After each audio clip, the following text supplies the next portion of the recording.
जय शिवराय. नमस्कार मित्रांनो. चॅनलमध्ये हा व्हिडिओ मी सेंड केलेला होता की माणसाचं रूप घेतलेला मुळा हा व्हिडिओ सेंड केलेला होता. तर बघू शकता तो मी मुळा काढलेला आहे. त्याची पाने बघू शकता. ते पाने कट करून काढलेले आहेत. आणि मित्रांनो बघू शकता किती छान कांद्याची पात आलेली आहे. पूर्णपणे नैसर्गिकरित्या उगवलेली आहे. पहा किती छान आहे. काही रोग नाही. फुले देखील काढलेले आहेत. आणखीन काय पाहिजे मित्रांनो. मुळा बघू शकता किती छान आणि कडक झालेले आहेत. हे पहा छोटे आहेत मित्रांनो, पण नैसर्गिकरित्या उगवलेले आहेत पूर्णपणे. हे पहा अगदी छान मुळा वाढलेले आहेत.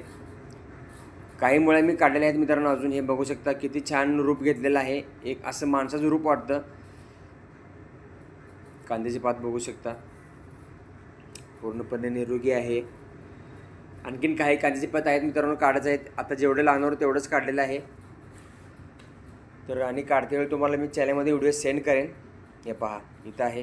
थोडं मी काढत आहे आणखीन मित्रांनो. हाताने थोडं वरच्यावर छाटून काढल्यानंतर आणखीन त्याची कांद्याची पात वाढ छान होते. हे पहा पूर्ण मोठे झालेले आहेत. काय मोठे होऊन ते बेंड होत आहेत. हे असं हाताच्या नखाने काढले ना तर परत त्याला छान कांद्याची पात येते. हे पहा एक 2-3 वेळा मित्रांनो परत कांद्याची पात येते.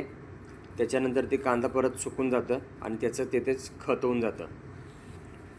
कुजतं ते कांदा पूर्णपणे. त्याच्या बाजूला पालक आहे बघू शकता. पहा आणखीन काढलेलं आहे थोडं. आता हे ज्या मुळ्याचे पाने आहेत ते मी खत करण्यासाठी वापरणार आहे. हे पहा आणखीन आहे कांदे. ते लहान आहेत कांद्याची पात. ते पुढच्या वेळेस काढेन मी. ते बघू शकता. तर चला मित्रांनो पुढच्या व्हिडिओमध्ये भेटूया. धन्यवाद.